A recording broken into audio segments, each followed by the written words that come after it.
दोस्तों, बड़ौखर गांव में बहुत सारी ऐसी चीज़ें हैं जो न सिर्फ दर्शनीय हैं बल्कि इतिहासकारों, शोधार्थियों एवं आंकड़ा संग्रहकर्ताओं के लिए भी काफ़ी महत्वपूर्ण है।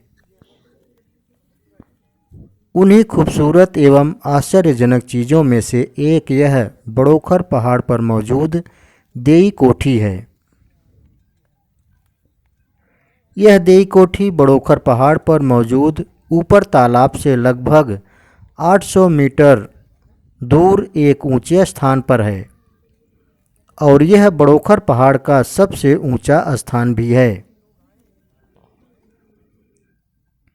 देई कोठी के अंदर एक गुप्त गुफा भी है, पर फर्क सिर्फ इतना है कि अन्य जगहों की गुफाओं की अपेक्षा यह नीचे से ऊपर की तरफ जाती है। इस गुफा से होते हुए बहुत से लोग देई कोठी की चोटी तक पहुंच जाते हैं। हालांकि इस गुफा से ऊपर चढ़ना बहुत ही खतरनाक है, फिर भी कुछ साहसी लोग उससे होते हुए देई कोठी के सैकड़ों फीट ऊंची चोटी पर पहुंच जाते हैं। इस देई कोठी में सीता रसोई के नाम से एक स्थान है जो लोगों को काफ़ी भाता है।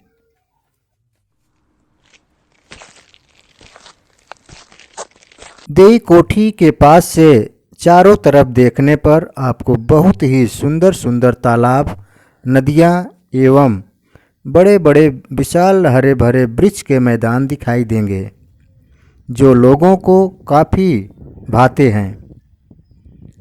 इसके अलावा इस देई कोठी के आसपास आपको ढेरों सारी वनस्पतियां तथा वन्य प्राणी भी दिखाई देंगे।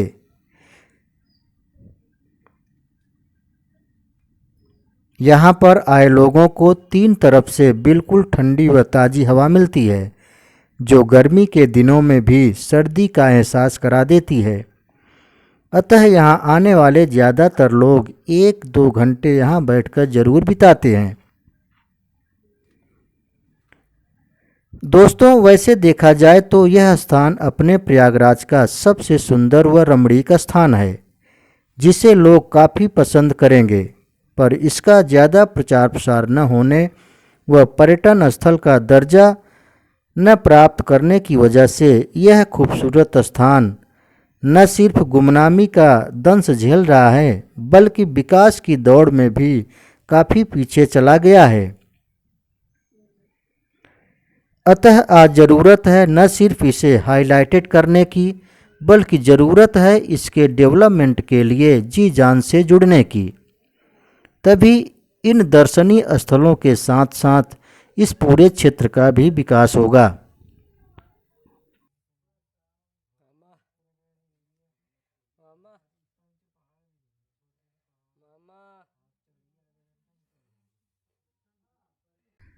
नमस्कार फ्रेंड्स, मैं सुरेश कुमार कुशवाहा एक बार फिर से हाजिर हुआ हूँ बड़ौखर पहाड़ पर एक बहुत ही महान हस्ती को लेकर।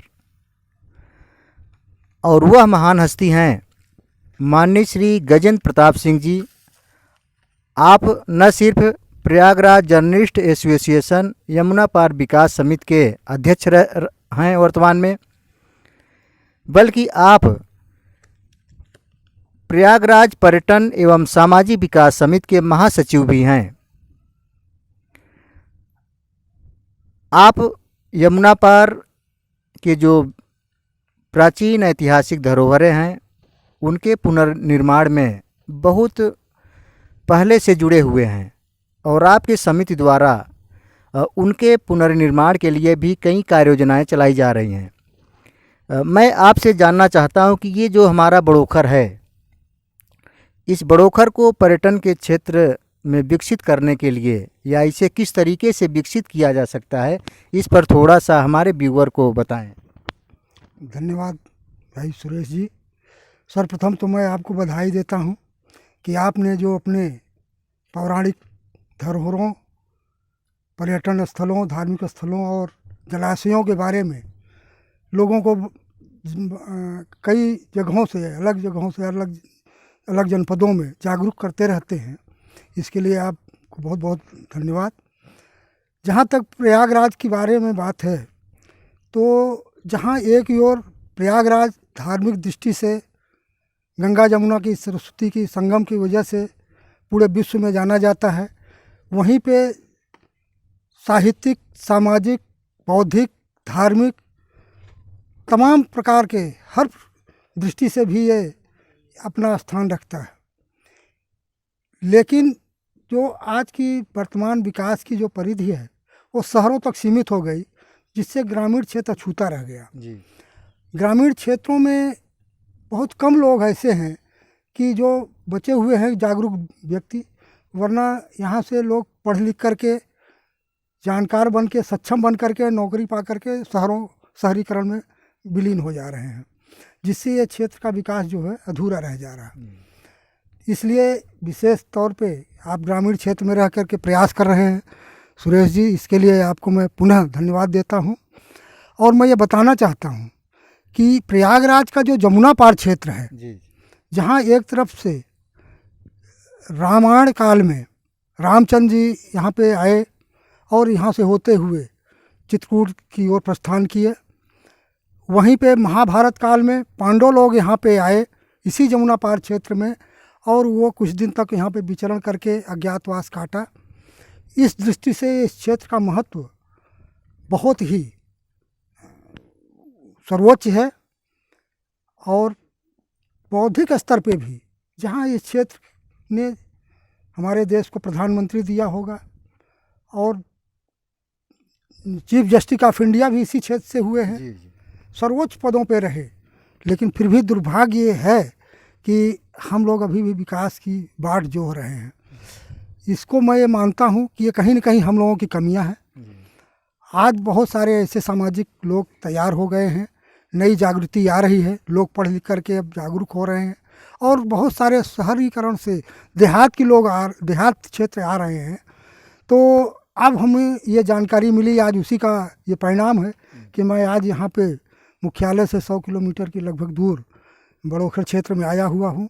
और ये ऊंची पहाड़ी दुर्गम दुर्लभ क्षेत्र में, जहाँ वनौषधियों का भंडार भी है और अनेक प्रकार के खनन का यहाँ पे गढ़ है, और इनका जिस प्रकार से दोहन हो रहा है ये चिंतनीय है। इसके लिए कहीं न कहीं हम लोगों को शासन प्रशासन के साथ सहयोग करके इस पे रोक लगवाने की ज़रूरत है। और शासन इस समय बहुत ही प्रयत्नशील है, वर्तमान शासन खासकर, कि कैसे हम गाँव के पर्यटन को विकसित करें। तो ये पर्यटन के दृष्टि से हम ये मान के चलते हैं कि ये केवल इस क्षेत्र का गांव का पर्यटन स्थल नहीं, ये अगर माना जाए तो ये 2-4 जिलों में सर्वोच्च स्थान रखता है।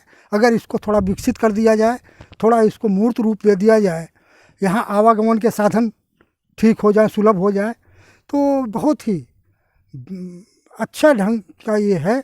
और इसी प्रकार से जड़ी बूटियों का जो आज चल रहा है कि आयुर्वेद की दृष्टि से वो बहुत ही स्थान यहाँ पे खाली पड़ा हुआ है, मरुस्थल की तरह है। पानी का ऊपर इतने बड़े पहाड़ के ऊपर भी 2-2 तालाब हैं, और उसके बावजूद वृक्ष नहीं है। और जो वृक्ष हैं भी, वो धीरे धीरे लोग उनको जलायु लकड़ी के रूप में काटते जा रहे हैं। तो इस वजह से इस पे भी रोक लगाने की ज़रूरत है। और उन ग्रामीणों की क्या ज़रूरत है, इसकी पूर्ति करेंगे तभी इस पे रोक लगेगी। तो उनको जागरूक करने के साथ साथ और इसकी उपयोगिता बताने की भी ज़रूरत है कि क्यों ये ज़रूरी है। इसी के साथ मैं चाहूँगा कि इसकी पहल जारी रखें। भाई सुरेश जी से मेरा निवेदन है, आग्रह है कि इसमें रहें, हम लोग सब साथ मिल करके इस पर पूरा सहयोग करेंगे। धन्यवाद सर। हमने देखा कि ये जो अपना बड़ोखर गांव है, तो बड़ोखर के आसपास जैसे कि चित्रकूट में कोई एक जगह पर कोई धार्मिक स्थल नहीं है, सती अनसुईया कहीं और है, गुप्त गोदावरी कहीं और है, राम घाट अलग है, हनुमान धारा अलग है।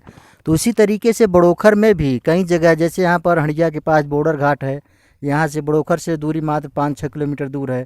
यहाँ हनुमानगंज पैंतिया में जो है चिरैया घाट है, चिरैया जलप्रपात है। और यहाँ पर बारी चौरा, मध्य प्रदेश में बारी चौरा यहाँ से 6-7 किलोमीटर दूर है, बसदेई धाम है। और यहाँ आप जो कि भारत की सबसे बड़ी खूबी है काले हिरण की, ब्लैक बक जिसे बोलते हैं, यहाँ लड़ियारी के पास में है। तो मुश्किल से 15-20 किलोमीटर के इर्द गिर्द में बहुत सी चीज़ें हैं लोगों को देखने के लिए। अगर इनका डेवलप कर दिया जाए तो ये आने वाले समय में बहुत बड़ा एक टूरिस्ट प्लेस बन सकता है, पिकनिक स्पॉट बन सकता है। तो हम चाहते हैं कि आपकी संस्था के द्वारा इस क्षेत्र के लिए क्या योगदान रहेगा? देखिए, इसमें जो हमारी तरफ से शुरुआत हुई कि हमने यमुना पार पत्रकार एसोसिएशन की ओर से, क्योंकि तब हमारा संगठन इस क्षेत्र का था, तो एक पत्रिका का प्रकाशन किया था और उसमें हमने यमुना पार के एक क्षेत्र से लेकर के इधर चित्रकूट बॉर्डर से लेकर के शंकरगढ़ एरिया से लेते हुए और जो ये काला हिरण आपने बताया, इन सब स्थलों को मनकामेश्वर धाम, सुजावन देव और अमिलियन धाम, और इधर चांद खमरिया में काला हिरण क्षेत्र, मांडा क्षेत्र में कई ऐसे स्थान, मेजा में, इन सब स्थानों का मैंने संग्रह करके एक किताब प्रकाशित किया था और पर्यटन विभाग को भी हमने उसको उपलब्ध कराया। पर्यटन मंत्री से मेरी मुलाकात भी हुई थी, तब तत्कालीन जो पर्यटन मंत्री थे उन्होंने भी ये वादा किया था, लेकिन संयोग से वो कुछ दिन के बाद से वो पद से हट गए। तो अब जो वर्तमान में है उनको फिर से अवगत कराने की ज़रूरत है कि यमुना पार क्षेत्र में कम से कम जितना पूरे 2-4 जिलों में पर्यटन और धार्मिक स्थल होंगे उतना खाली यमुना पार में ही है। और जितना पूरे लोग तीर्थों में जाते हैं दूर दूर, तो हमारे ख्याल से वो सभी तीर्थों का ये मेन जो है, यहाँ रामचंद्र जी भी आए, उनके भी स्थान है, कहाँ गए, पांडव कालीन में पांडव लोग जो आए यहाँ पे महाभारत काल में, उसके भी स्थान हैं। तो ऐसे बहुत दुर्गम और दुर्लभ स्थान हैं और इनको थोड़ा विकसित और उसके बारे में लोगों को जानकारी देने की ज़रूरत है। तो हम चाहेंगे कि जो पहले हमने किया है और उसको आगे भी प्रचार प्रसार उसका हो और सामाजिक स्तर पे लोगों का प्रयास हो, संगठनों के माध्यम से हो, लोगों को जागरूक करें, संगठित करें और चेतना के माध्यम से शासन प्रशासन को पहल करें और उनको अगर इसके बारे में अवगत कराएंगे तो कुछ न कुछ होगा, ये मेरा विश्वास। कुल मिला के आपके द्वारा तो सहयोग मिलेगा ही, कहीं न कहीं बड़ोखर क्षेत्र को पर्यटन क्षेत्र बनवाने में यहाँ के लोगों की, यहाँ के बुद्धिजीवियों की विशेष भूमिका होगी। तो उनको भी कहीं न कहीं आगे आना होगा, तभी जाके इस क्षेत्र का विकास हो पाएगा। बिल्कुल बिल्कुल, ये आपकी बहुत ही सही सुझाव है कि उनको कहीं न कहीं अगर हम लोग एक दूसरे की ओर, अंदर से तो सभी के भाव हैं, लेकिन एक दूसरे की ओर देख रहे हैं कि आगे कौन चले। तो ये आपने प्रयास किया, शुरुआत किया, हम साथ आ गए। हम आशा रखते हैं कि और भी हमारे साथ और लोग आएंगे तो एक दिन 2-2 22 हो जाएंगे और फिर उसकी ज़रूरत नहीं होगी। काफ़ी लोग इसमें एक समूह बन जाएगा और अपने अपने क्षेत्र के लिए इसकी जब उपयोगिता को समझेंगे, जागरूक होंगे, तो सभी का प्रयास होगा, तभी ये सार्थक हो पाएगा और निश्चित तौर पे होगा, ये मेरा विश्वास है। और ये आप इसमें आगे करते रहिए, हम लोग साथ हैं। फ्रेंड्स, अभी आपने सुना माननीय श्री गजेंद्र प्रताप सिंह जी को। आप न सिर्फ पत्रकारिता जगत से जुड़े हुए हैं, बल्कि आप कई सामाजिक संगठनों से भी जुड़े हुए हैं।